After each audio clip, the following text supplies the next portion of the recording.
अस्सलामुअलैकुम वरहमतुल्लाह। क्लास 8वीं। प्यारे बच्चों, क्या हाल है? ठीक है।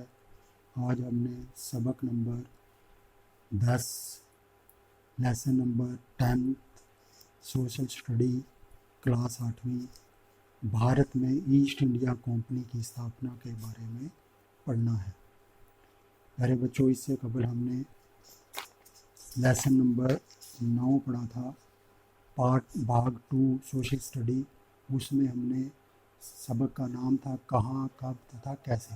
कहाँ यानी हिंदुस्तान में, कहाँ कहाँ, कब, कौन से सन में, और तथा कैसे, और कैसे हम ये हमारी मुल्क की कम स्थितियाँ जो हैं आपस में बदलती रही। आज हमने सबक नंबर 10 पढ़ना है। इसमें हमने पढ़ना है कि अंग्रेज़ भारत में किस तरह से आए। सबसे पहले हमें इसको जानने के लिए कुछ ज़रूरी बातें जो हैं वो देखनी होंगी। नंबर 1, नए समुद्री भाग की खोज के परिणाम स्वरूप पुर्तगाल कप्तान वास्को डी गामा सबसे पहले हिंदुस्तान में 1498 में भारत में कालीकट की जगह पहुँचे थे। ठीक है, यहाँ से हमारा काम शुरू हो गया, यानी हिंदुस्तान में अंग्रेज़ों की आमद की, यूरोपियन लोगों के आने की शुरुआत हो गई। ये आपको सबसे पहले ये पॉइंट आपको पता होना चाहिए। अब देखो, इसमें सबसे पहले ये बताया गया है कि 1498 ईस्वी में वास्को डी गामा हिंदुस्तान में केरला के एक स्थान जिसे कालीकट कहा जाता है वहाँ पर आया, और ये डेट थी 27 मई 1498। अब इसमें देखो नंबर 2 पॉइंट है। इस सबक को समझने के लिए इन पॉइंटों को बहुत ज़रूरी समझना पड़ेगा। देखो, अब इसमें आ जाता है नंबर 2 नंबर 2 पुर्तगालियों की बस्तियाँ। अब इसमें पुर्तगाली बस्तियाँ कौन कौन सी थी? गोवा में थी, दमन में आए, और इसके बाद सालसेंट, बासीन, मुंबई एंड हुगली में भी ये आए। ये हमारे इन्होंने आके यहाँ पर अपनी बस्तियाँ बना दी। अब इसके बाद देखो, इसी पॉइंट में पॉइंट नंबर 2 आ जाता है। उसमें पॉइंट नंबर 2 में ये दिखाया गया है डचों की बस्तियाँ। जो डच लोग थे वो उन्होंने आके हिंदुस्तान में कहाँ कहाँ अपनी बस्तियाँ बनाई। सबसे पहले उन्होंने बस्ती बनाई कोचीन में, ठीक है, सूरत में, फिर उसके बाद नागापट्टनम में, फिर उसके बाद उन्होंने बनाई पुलिकट तथा पुलिकट,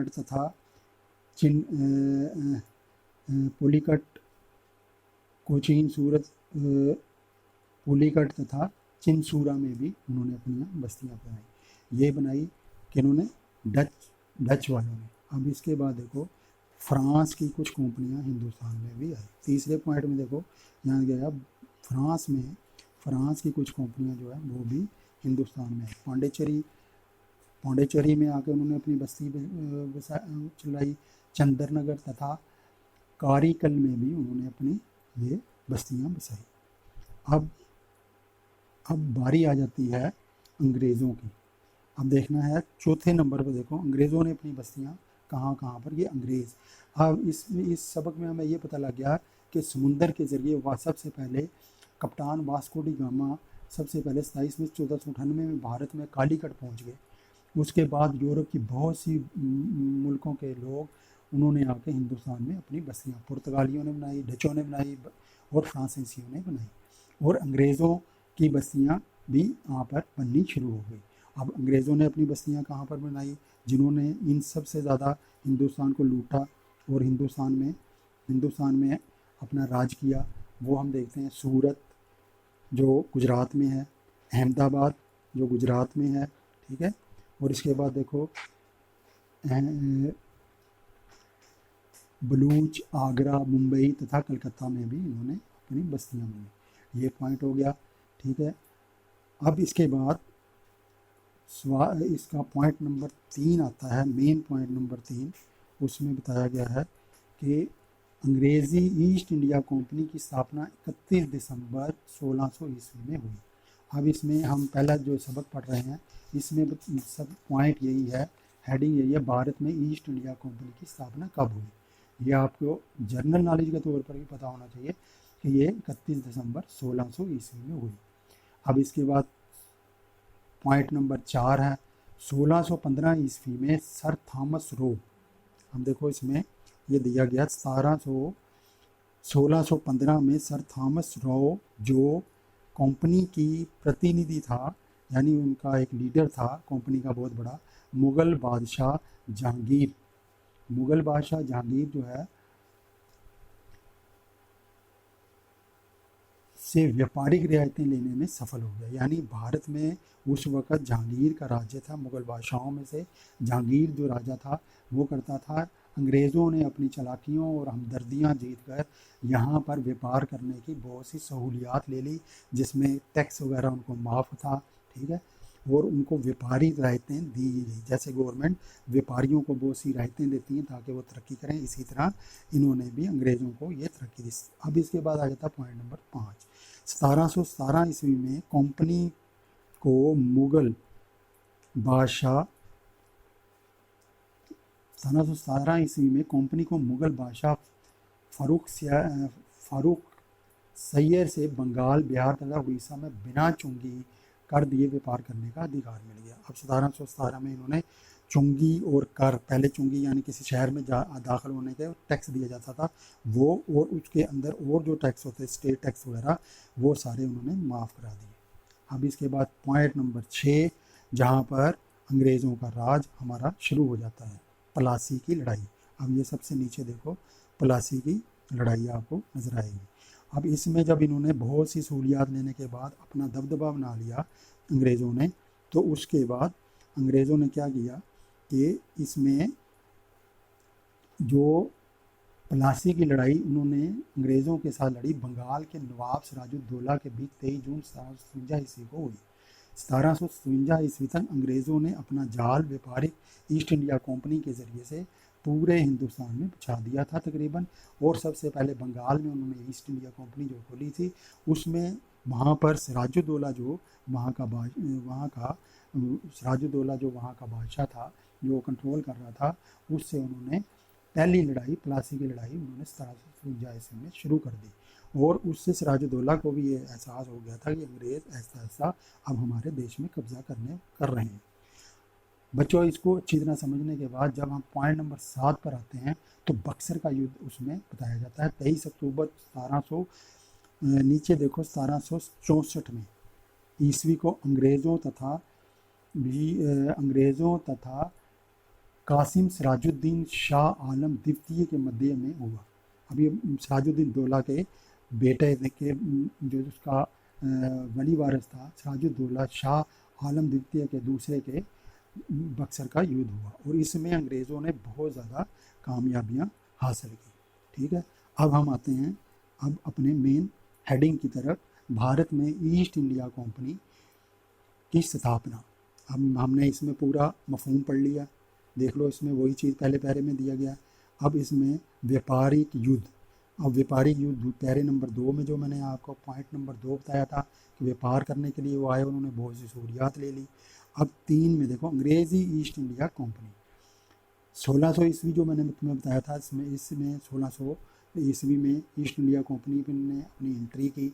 अब एक पॉइंट जो मैंने आपको पहले भी बताया था, अगर आपके पास, जिस तरह भूगोल में समझाया था, अगर आपके पास नक्शा है और नक्शे को आप अच्छी तरह समझते हो और उसके अंदर आप स्टेट्स को जानते हो, तो आपको उसके बारे में आराम से ये पूरा सामाजिक बल्कि भूगोल और सामाजिक अच्छी तरह से समझ आ जाएगा, जो जनरल नॉलेज के तौर पर भी आप समझ सकते हो, और एक दो बारी पढ़ने के बाद आप आराम से उसमें ध्यान दे सकते हैं। अब इसमें देखो ये अंग्रेज़, मैं आपको ये क्लोज करके दिखा रहा हूँ, अंग्रेज़ी लिखा हुआ है, इसमें 4 कोने का डब्बा बनाया है।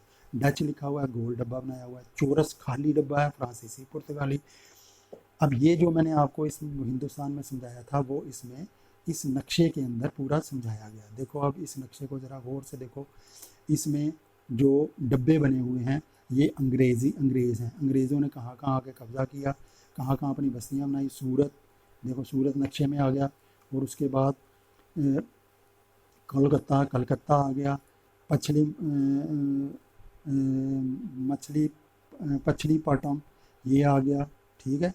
भछली बटम है, ये आ गया। और इसके बाद देखो आप, ये नीचे एक चेन्नई भी इसमें आ गया।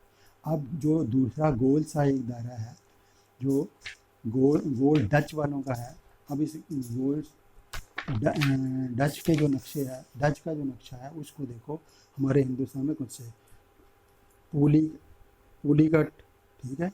और अगर आपको इन स्टेटों का पता हो तो आपको पता लग जाए। और इसके साथ ही श्रीलंका जो इस वक्त अलग मुल्क है, वहाँ पर भी डच ने आके अपना दबदबा जमाया, और हिंदुस्तान में इनका कम कम ही था। उसके बाद आ जाता है खाली जो डिब्बा है फ्रांसीसियों का। अब इसमें देखो हमारे इसमें खाली डिब्बा फ्रांसीसियों पांडिचेरी है, सबसे नीचे जो हमारा पांडिचेरी है वहाँ पर है। और ऊपर देखो ये चंद्रनगर, ये यहाँ पर है, ठीक है। और ये भी कम है। और अब इससे हमें पता लगा कि हिंदुस्तान में सबसे ज़्यादा अंग्रेज़ों ने आकर हमारे यहाँ पर कब्ज़ा किया था। अब ये नक्शे के ज़रिए से आप इसको बड़ी अच्छी तरह से समझ सकते हो, ठीक है। इसके बाद हम आते हैं, इसके बाद हम चलते हैं आगे। अब इसमें फ्रांसीसी ईस्ट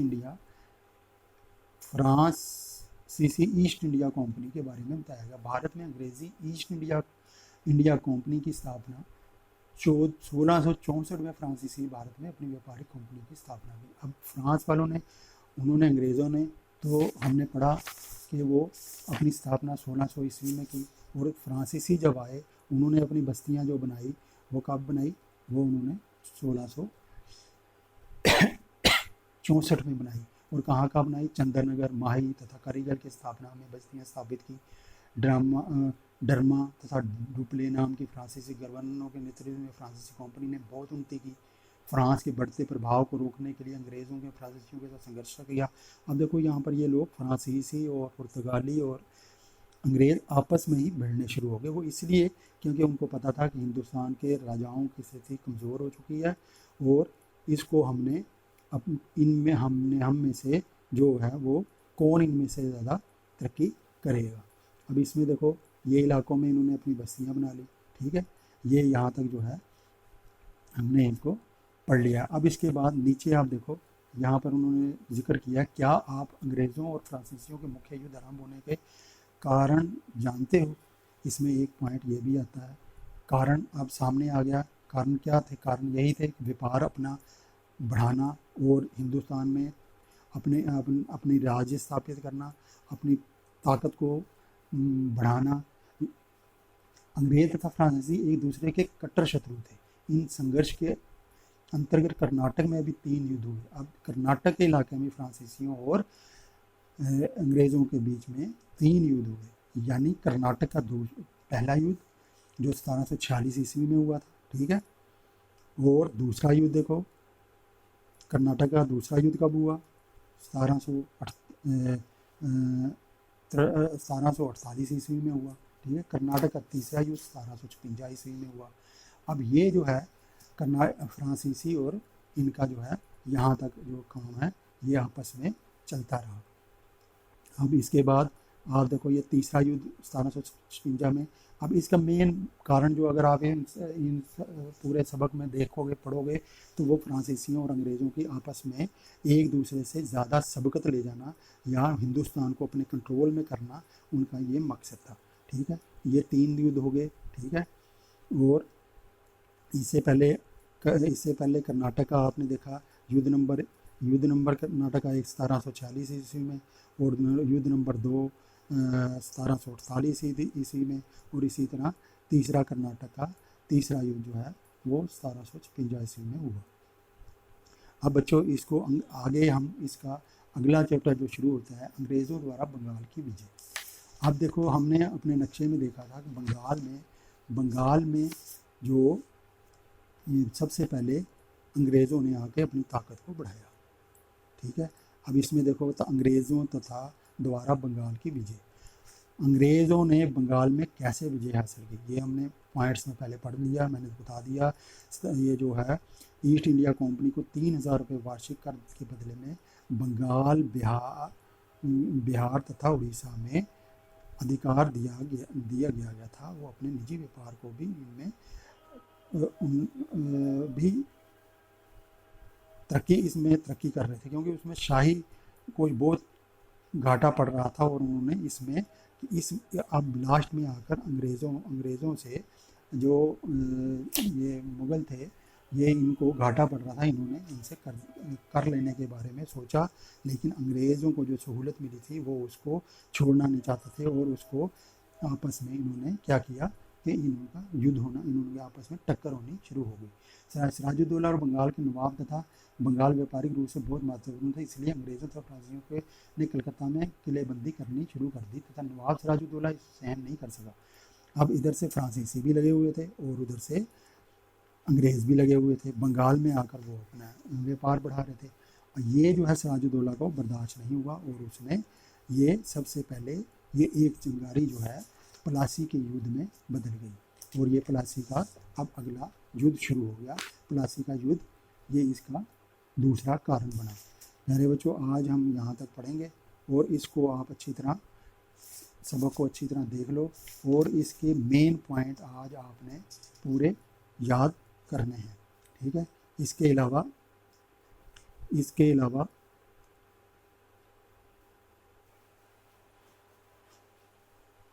आपने इसके 3 सवाल करने हैं, नीचे दिए गए हैं।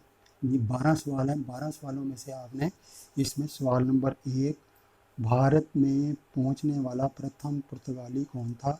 भारत में पुर्तगाली की 4 बस्तियों का नाम लिखो। डच लोगों ने भारत में कहाँ बस्तियों में स्थापना की थी? और ये आपने इसके सवाल करने हैं 5, जो 5 हमने आज पढ़ लिए हैं। उम्मीद है प्यारे बच्चों ये आपको समझ आ गई होगी, और इसको आप अच्छी तरह से पढ़ लें। इंशाल्लाह दूसरा इसका पार्ट सेकंड जो है परसों जो है हम एक दिन, आप कल के काम ये पूरा कर लो, इस सबक को समझ लो, और 2 काम इंशाल्लाह फिर इसको कर लेंगे, ठीक है।